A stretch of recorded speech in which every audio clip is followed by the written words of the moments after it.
Con nosotros nuestro primer invitado, Francisco Briones, subsecretario general del Gabinete de la Presidencia de la República.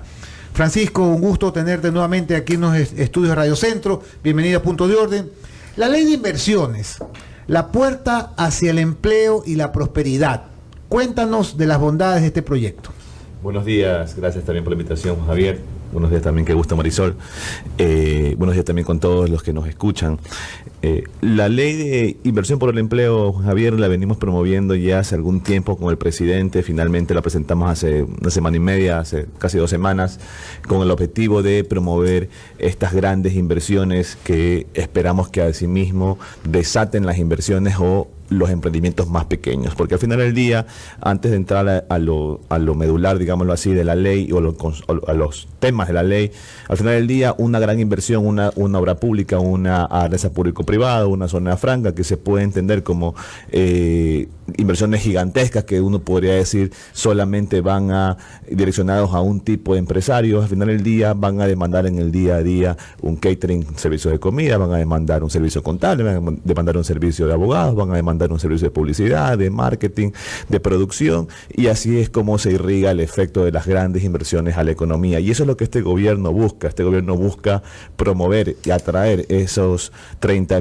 millones de dólares, que es un portafolio inicial que ha armado el gobierno, en los próximos años de gobierno. Por ejemplo, este año. La dinámica de la economía, tú sabes, son cambiantes. Tenemos ahora que nos resulta una guerra en Europa que está generando grandes problemas económicos a nivel mundial.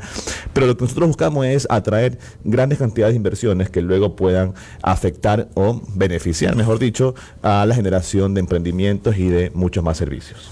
Francisco, buenos días, bienvenido a Punto de Orden. El tema de los números de la inversión extranjera se vuelve un poco, digamos que fácilmente confundir para quien no está siguiendo la pista y no está al detalle de la información. La inversión directa privada en el Ecuador no supera los $1.000 millones al año. Correcto.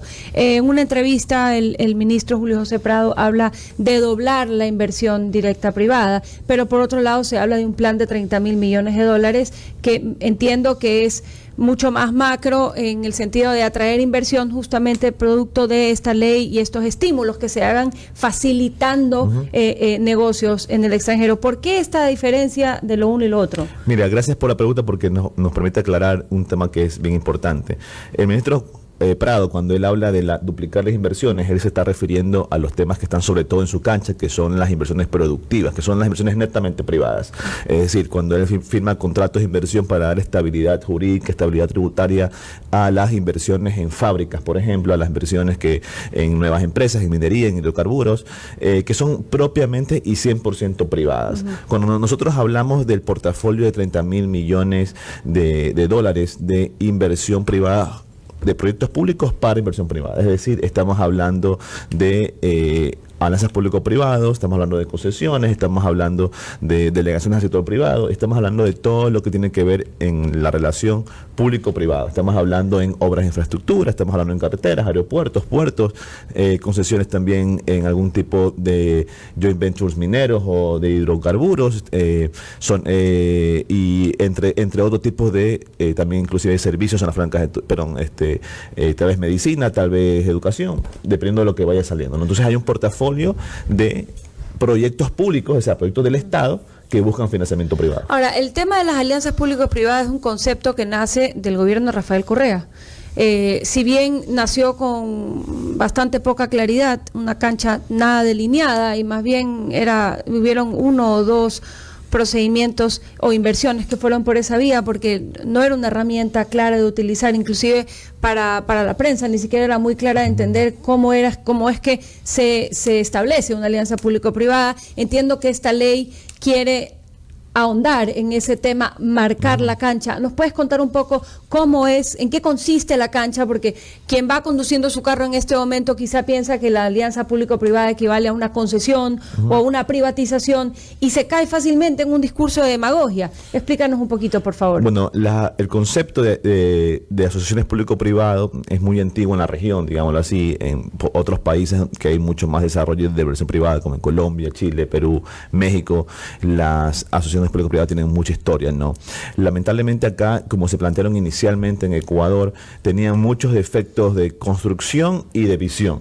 De construcción desde el punto de vista en que había demasiada burocracia, demasiados procesos, demasiadas intromisiones de diferentes niveles del Estado. No estaba claro realmente quién estaba a cargo de Claro, esto. casi estaba en manos de la autoridad que estaba ocupando la silla en ese momento. Nunca nadie sabía quién está a cargo de esto. Uno te decía, no, el ministro de Producción, otro te decía, no, el ministro de Finanzas, otro decía, no, el presidente, otro decía, no, ni siquiera quién. Entonces, no había nadie que estaba realmente a cargo de esto. Y comprenderás tú que con los problemas económicos y fiscales ha tenido el Ecuador históricamente en los últimos 10, 15 años, estaba en finanzas. Tal vez no era el tema más importante a ser atendido por el ministro de Finanzas del momento, ¿no? Entonces, este gobierno lo primero que hizo fue crear una Secretaría de Asociaciones Público-Privadas y poner una persona, ya encargada totalmente del tema. Y luego, en lo de fondo, en el tema de construcción, de visión, perdón, el concepto no era el ideal, porque eran casi que por excepcionalidades y eran solamente en algunos casos donde se pensaba que quizás el sector privado podría invertir sin causar perjuicios, como era la visión que tenían, ¿no? La visión de este gobierno es diferente. La visión de este gobierno es el sector privado debería poder invertir en todo lo que pueda, en todo lo que quiera, obviamente salvaguardando el interés público del Estado, salvaguardando el correcto provisión de los servicios y la correcta construcción de las obras. No estamos hablando aquí en ningún momento de privatizaciones.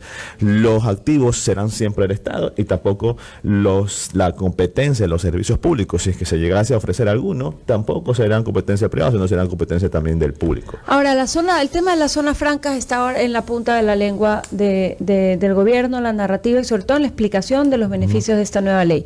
Históricamente la zona franca es una zona aledaña a la aduana donde todavía no pagas impuestos y un tema de asignación temporal de recursos, por decirlo así. Nuevamente, para la persona que va en su vehículo, que no está al tanto de los detalles, ¿en qué sentido se aplica el nuevo concepto de zona franca y cómo es que funcionan estas zonas francas de salud y de otros temas que se han mencionado en la presentación de la ley? Mira, lo que busca el gobierno en general es tratar de captar la mayor cantidad de fondos que actualmente no tiene el gobierno, tratar de captarlos del sector privado, pero no vía endeudamiento como se hizo en el pasado, sino como una participación, como una alianza, como una sociedad. En el tema de las zonas francas, básicamente lo que plantea el gobierno es un modelo más innovador y más moderno. Es decir, actualmente lo que se conoce como sedes, que son las zonas de desarrollo económico, tiene que el Estado, una vez más, esta visión de que el Estado decide dónde es el terreno para desarrollar estas actividades libre de impuestos. Lo que dice el gobierno actualmente, lo que hicimos nosotros es, no, el que tiene que decidir y que sabe dónde es mejor el negocio, dónde es más rentable, dónde va a generar realmente trabajo, dónde va a generar realmente actividad económica, es el empresario. El rol del empresario es hacer negocios, el rol del gobierno es gobernar, es proveer servicios públicos, es atender al ciudadano. Entonces, el que sabe de negocios es el empresario y él es el que tiene que decidir dónde poner zona franca. Entonces, él decide, junto con sus socios, hacer una inversión y decir, ¿saben qué? Este terreno en tal lugar, en tal provincia, en tal sector, en tal parroquia, me parece es ideal para poner una fábrica de chocolates, una fábrica de procesados de banana, una fábrica o inclusive un centro comercial o inclusive hoteles. Entonces, lo que hace es pedirle al sector público, al gobierno, al Ministerio de Producción, apruébame por favor esto de aquí, y con ciertas condiciones, con ciertas reglas y con un mínimo de inversión de 5 millones, el gobierno procede a aprobar. ¿Qué es lo que se logra con esto? Es una zona, un territorio donde todo lo que llegue a ese territorio del exterior, por ejemplo, no pagará aranceles, no pagará impuestos a las importaciones, no pagará ICD, no pagará IVA, no pagará ICE, donde se exonera el impuesto de la renta del negocio por 10 años y luego del año 11 en adelante 10 puntos menos en el impuesto de la renta, donde se exonera también del IVA las transacciones y otros beneficios más, que lo que buscamos es, una vez más, hacer un territorio que antes nadie hubiese pensado poner un negocio, una inversión, hacer una inversión que genere empleo en el país. Ahora, Francisco, los diarios hoy día recogían varios análisis y comentarios sobre de legisladores y del común de la ciudadanía acerca de la conversación que lleva esta ley de inversión. En uno de esos comentarios, el asambleísta, lo leí hoy, me parece que es en el Diario Universo, el asambleísta Daniel Noboa hablaba sobre la posibilidad de derogar el impuesto al patrimonio, dado que la situación petrolera del país ha cambiado, digamos, los ingresos por petróleo y que, digamos, esto no lo decía él, esto lo decía el artículo, y él decía que se planteaba esta ventana. Mientras tanto, hay otras personas que dicen que eso no procede, que no es parte del proceso, porque, digamos, para tener un poco de contexto, estamos hablando de la ley de inversiones que va por trámite urgente económico 30 días, el plazo corre, pero la otra ya pasó hace 3 meses. ¿Cómo es que estos dos temas confluyen en la conversación política? Mira, más allá del tema de querer hacer algo que, digamos, la ley no permite, la ley no lo deja, que tal vez ya mismo lo comento, yo quisiera ir a lo de fondo.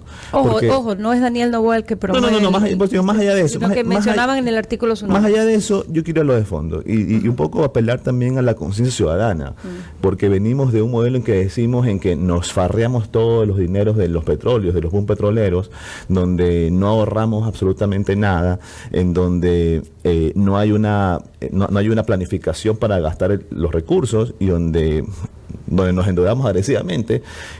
Y que decimos, queremos cambiar, queremos la riqueza, hay que hacer patrimonio, hay que ahorrar para los tiempos de las vacas flacas, y apenas 2 semanas en que sube el precio del petróleo, en todo el mundo empieza a decir lo que se hacía en el pasado. O sea, que el presidente Guillermo Lasso haga lo que se hacía en el pasado. Pero haciendo de abogado del diablo, habrá gente que te dice que el presupuesto del petróleo está muy por debajo de lo que ya se ha venido gozando. O sea, es decir, esta punta que tenemos ahorita de 122 o 130 y pico, ya es algo temporal, pero estamos elevados por encima del presupuesto de hace tiempo, ¿no? Entonces termino la idea. Entonces, es bien, yo diría, no sé si irrisorio, que se pida que el gobierno haga aquello que nos condujo a esta crisis. Entonces, yo sí, lo primero que apele es la conciencia ciudadana, de decir, oye, no nos olvidemos que hace 2 o 3 años, 4 o 5 años, todo dinero que entraba al presupuesto del Estado se lo farriaba, se gastaba inclusive en corrupción, se lo mal utilizaba, y ahora queremos que en 2 semanas que el petróleo ha subido y está por encima del precio normal, asimismo se gaste todo. Y es lamentable que esto venga incluso de muchos políticos que son líderes, digamos, a nivel nacional, que proponen que el dinero de los recursos de los petroleros se gasten completamente, y que por esa razón se comiencen a eliminar otras fuentes de ingresos que son permanentes, como son los tributos. Entonces, claro, pero el caso del patrimonio, el impuesto de patrimonio es temporal, ¿no? Ya, pero a ver, lo que yo quiero decir es que no podemos, en lo de fondo, no podemos levantar y sumarnos a las voces de que con un ingreso que no es permanente, que es temporal, decir, ajusta todo el presupuesto del Estado. Entonces, eso es por un lado. Y luego, es que el déficit sigue existiendo. Pues, o sea, si tú me dices, el día de hoy hay superávit, y tú me dices, entonces, porque sube el precio del petróleo, reemplaza un ingreso permanente, yo digo, perfecto, pues hagámoslo. Pero la realidad es que hoy sigue habiendo un déficit de 3.000 millones. Pues. Entonces, ese es otro problema. Entonces, que la gente asume de que ya no hay un problema en el Ecuador. Y el problema en el Ecuador sigue existiendo. El Ecuador sigue siendo deficitario y le sigue faltando plata todos los años, y tiene que seguirse endeudando todavía, ya por menos y con mejores condiciones, pero tiene que seguirse endeudando para poder completar los gastos que necesita la ciudadanía. Y por esa línea de ideas, la reducción del Estado es como el punto seguido de lo que estamos conversando, porque la gente dice, está bien, nosotros hacemos un esfuerzo, pagamos un impuesto, hacemos una contribución temporal, hay estas coyunturas, existe este déficit, ¿cómo vamos con el proceso de reducción del tamaño del Estado? Es correcto. Entonces, en lo que sí hay que trabajar es en la reducción de esos gastos que son permanentes, porque si tenemos ingresos permanentes menores, lo que hay que reducir es los gastos permanentes, los gastos que son recurrentes, y ahí es donde viene una optimización de los recursos del Estado, con mejores contrataciones, con proveyendo más con menos, porque no necesariamente gastar menos o tener menos personas o tener menos cuentas por pagar es necesariamente desmejorar los servicios públicos. Lo que buscamos con el Estado es, a través de la digitalización, a través de la tecnología, a través de atraer la inversión privada para que comparte inversiones públicas, poder nosotros reducir el tamaño del Estado y mejorar los servicios públicos de educación, de salud, de seguridad, de justicia, etcétera. Estamos conversando con Francisco Briones, subsecretario general del Gabinete de la Presidencia de la República. Francisco, el proyecto de ley de inversiones, esta ley fue enviada con carácter económico urgente, pero parecería que la Asamblea está en el limbo.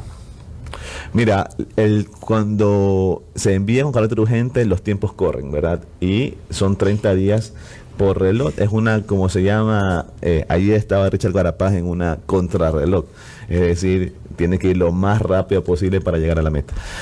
Lo mismo está ahorita en la Asamblea, hay 30 días para ser tratada, lo que nosotros insistimos y hemos dicho varias veces, que esperamos que ellos hagan su trabajo, y lo que uno espera es que se perfeccione el resto de la Asamblea, no que no se trate. Ahora, entiendo que el gobierno está optimista de que este proyecto de ley pueda cruzar la aduana de la oposición cuando sea debatido por el Pleno.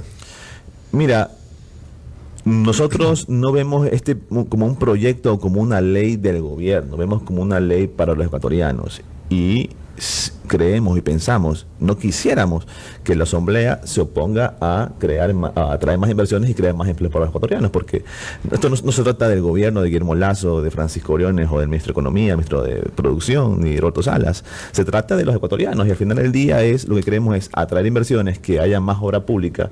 Tenemos un invierno que está bastante fuerte y que está afectando mucho las carreteras, los puentes, la obra pública. Necesitamos inversiones para podernos encargar ese tipo de cosas, y eso a su vez va a generar empleo. Entonces, lo que hacemos nosotros es un llamado a los otros políticos, es únanse a esta causa por el empleo, a esta causa de la inversión por el empleo, que no es por el gobierno, por el ecuatoriano. Desviándonos un poco del tema de esta ley, y lo que tú estás hablando de la inversión en carreteras, se ve que la obra pública, las carreteras del país están abandonadas. Tú vas a la costa, por la Ruta del Sol, y realmente te sientes en la luna, pero no por los paisajes, sino por los huecos.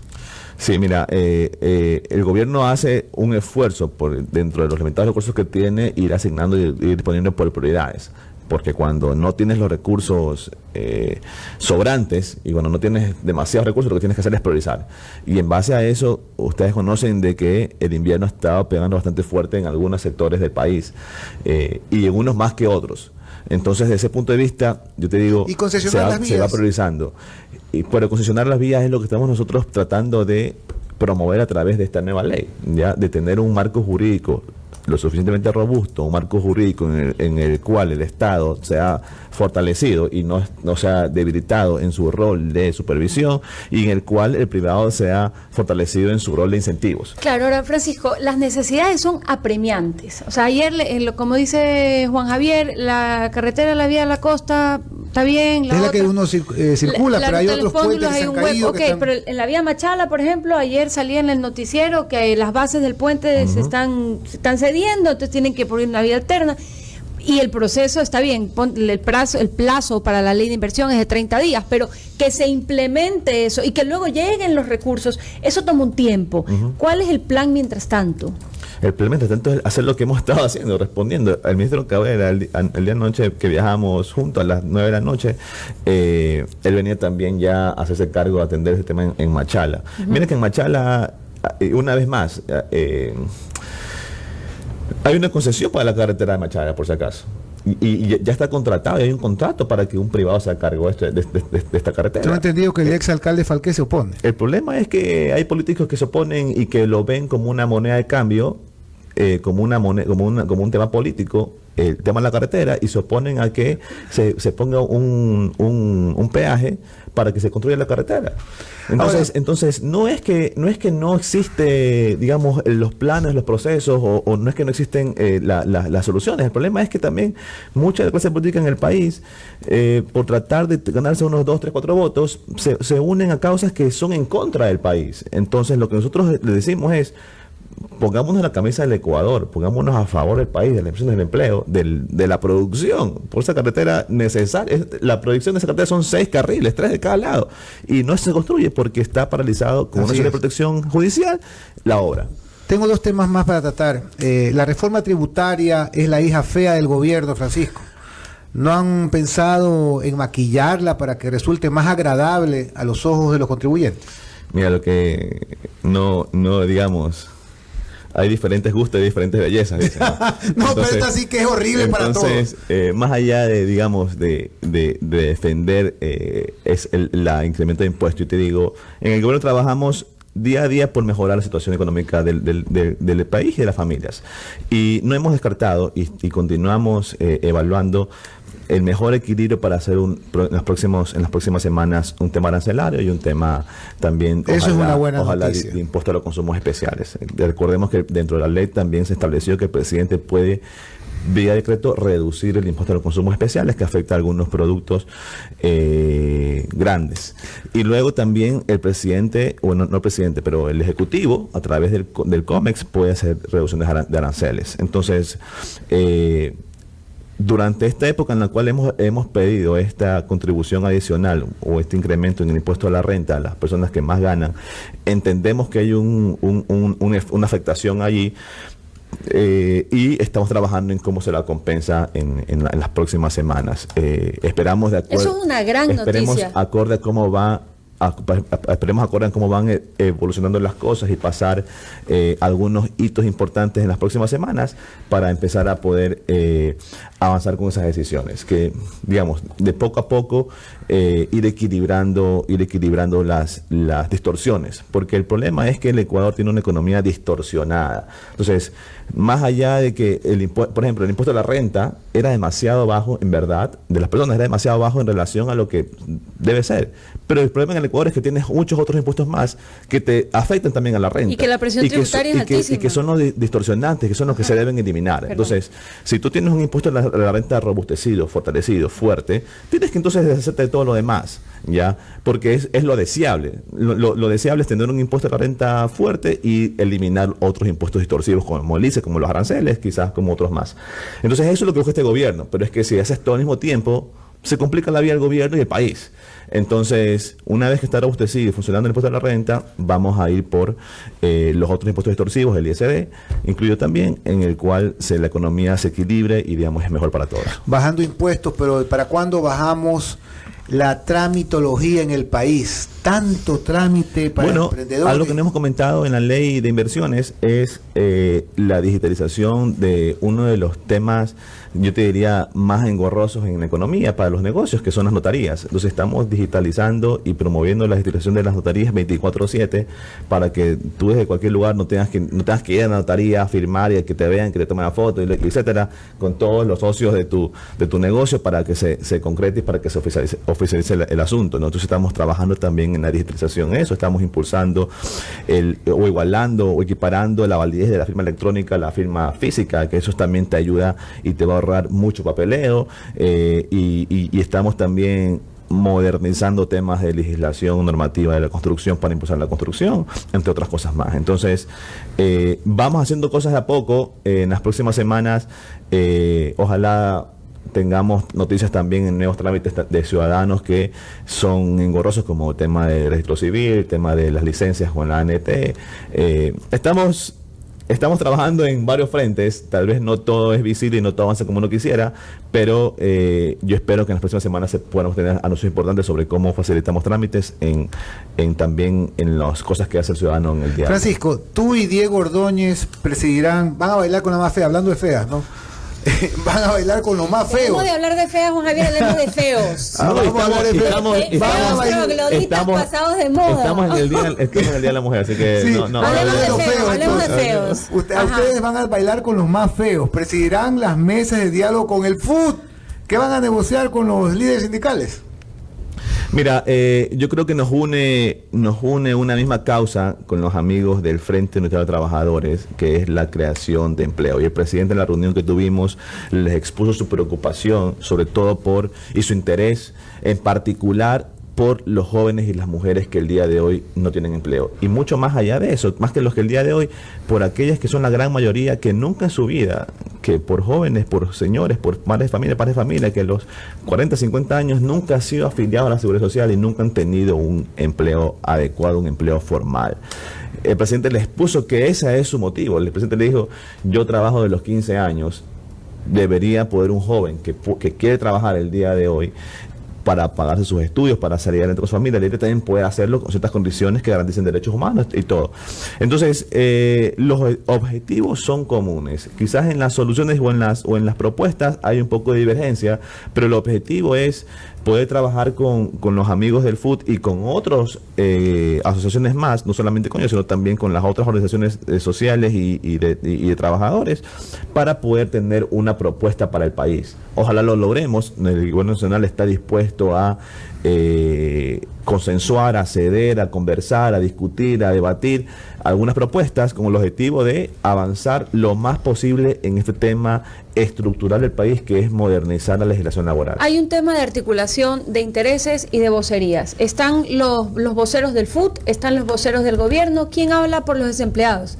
¿Quién habla por esas personas que además, digamos que estructuralmente hablando, el Ecuador no ha sembrado esa semilla en los jóvenes que piensan cómo me desarrollo profesionalmente, cómo construyo una carrera, cómo empiezo en un trabajo temporal para luego crecer, aprender y acceder a una nueva posición que me ofrece más beneficios? Es decir, cómo pasamos de este chip de no tengo empleo a tengo un empleo, y no hablamos del desarrollo de carreras, del crecimiento profesional. Es decir, ¿quién habla por esas personas que no tienen acceso, que tampoco tienen esta cultura, y cuál es la necesidad, o por lo menos desde mi punto de vista, esa necesidad inmensa de comunicar ese futuro que se puede encontrar tras el desarrollo de un perfil profesional? Mire, entonces es un gran punto, Marisol. El presidente, yo te diría, el presidente los representa. El presidente en la reunión con ellos les dijo: aquí está lo que tú acabas de decir, que están ustedes representantes de varios frentes de trabajadores de varias digamos sectores. Aquí está nosotros, que somos los que hacemos la política pública, pero el presidente les dijo: oye, precisamente eso, pero aquí falta un importante invitado que jamás ha sido incluido en las discusiones. Y el presidente dijo: y los represento yo en esta reunión, que son lo que te decía hace un momento, las mujeres, los jóvenes, los padres de familias desempleados que jamás en su vida han tenido un empleo formal y afiliación a la seguridad social.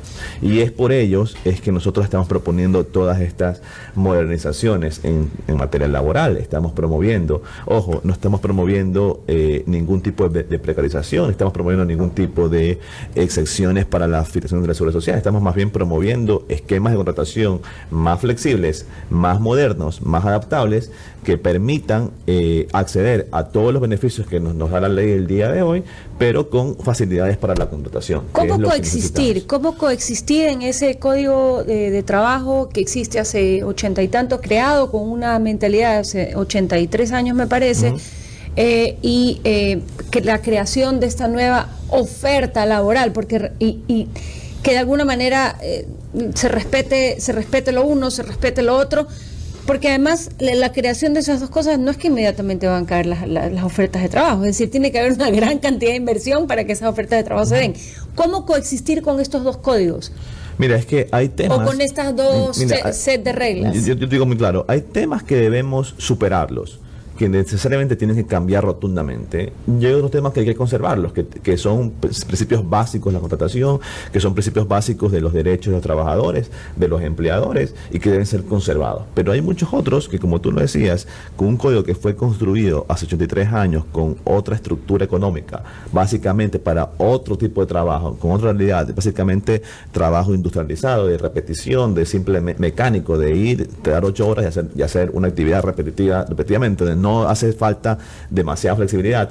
Pero ahora la realidad es otra. La realidad ya es cada vez más automatización, cada vez más digitalización, cada vez más trabajo desde la casa, cada vez más trabajo de donde te plazca. Y de flexibilidad, lo estamos viendo con la guerra ahorita entre Rusia y la invasión a Ucrania. Son 20 millones de dólares que se pierden a la semana de exportaciones. ¿Cómo flexibilizas, cómo te adecuas? Hay una economía colaborativa que está también, que demanda de otros tipos de relaciones contractuales y laborales. Entonces ahí es donde yo te digo, hay que deshacernos de muchos conceptos del pasado y modernizarlos. Entonces esa es la parte en la cual debe reflejar un código laboral de trabajo moderno, que ya no vea ese modelo de producción, de trabajo que existía hace 85 años, y que vea que es el actual. Y yo te digo, no solo el actual, el del futuro, porque la cosa va a ser todavía más veloz.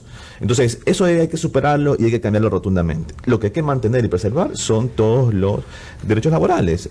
Una indemnización justa al momento de ser desvinculado, un salario adecuado, un salario que en el trabajo parcial que sea compensatorio de que es una jornada parcial y no es una jornada completa, es decir, que sea más elevado de lo que normalmente es no puede ser un cálculo de dividir 40 horas para el salario de la semana. Entonces, tiene que tener una prima. Correcto, porque es un un trabajo parcial. Tiene que tener beneficios de la seguridad social, definitivamente, para el IES. El IES necesita más afiliados, no necesita menos afiliados. Seríamos locos. Eso que no hemos conversado. Seríamos locos si nosotros como gobierno promoviéramos que no se afilie, ¿sí me entiendes? Entonces, hay cosas que hay que superarlas porque tenemos intereses comunes. Entonces, pero hay que conversar, hay que avanzar. Yo tengo confianza en que podamos nosotros avanzar en estos temas, ojalá y poder presentar al país algo en conjunto con los amigos de las organizaciones sociales. Bueno, al terminar la entrevista, comentarios del público. Enrique Fósil Vaquerizo: el problema no es la tramitología en las notarías, sino en los ministerios. Por ejemplo, la empresa pública de agua y el Ministerio de Ambiente hacen lo mismo para proveer riego para los agricultores. Armando Maridueña: el problema toda la vida en las instituciones del Ecuador y IES y otras no ha sido que no hay ingresos, es como los gastan. Juan Pérez: buenos días. En el país se pagan impuestos, hay petróleo, no es justo que quieran concesionar todas las carreteras y que los ecuatorianos tengamos que pagar. Algunas carreteras deberían estar a cargo del gobierno y no buscar la facilidad de entregar a privados que lucran con eso. Bueno, al despedir a Francisco Briones, subsecretario general del Gabinete de la Presidencia, me quedo con cosas positivas. Me quedo con que ustedes apuestan a la llegada de inversiones, un gran aporte de inversiones internacionales este año.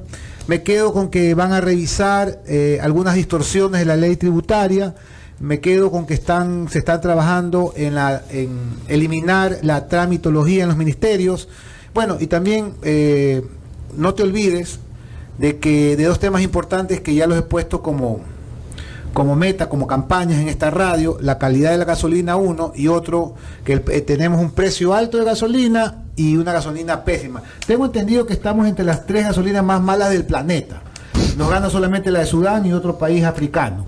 Y también no te olvides de revisar, de ayudar a que se revisen los aranceles de los automóviles. Son campañas que tenemos aquí en la radio. Creería yo que con estas dos, el que bajando los aranceles de los automóviles, por ejemplo, se crearían muchas plazas de trabajo. También, por ejemplo, cumpliéndose el porcentaje de etanol en la gasolina Ecopaís, también tengo entendido que serían de entre 80 y 120 mil plazas de trabajo, Francisco. Bueno, son todas opciones e ideas que siempre estamos dispuestos nosotros a recibirlas, a escucharlas, a valorarlas y a ejecutarlas siempre y cuando se alineen a nuestra visión de gobierno y se alineen también al mejor interés de los ecuatorianos. Muchísimas gracias. Les agradezco mucho también a ustedes. Bueno, gracias.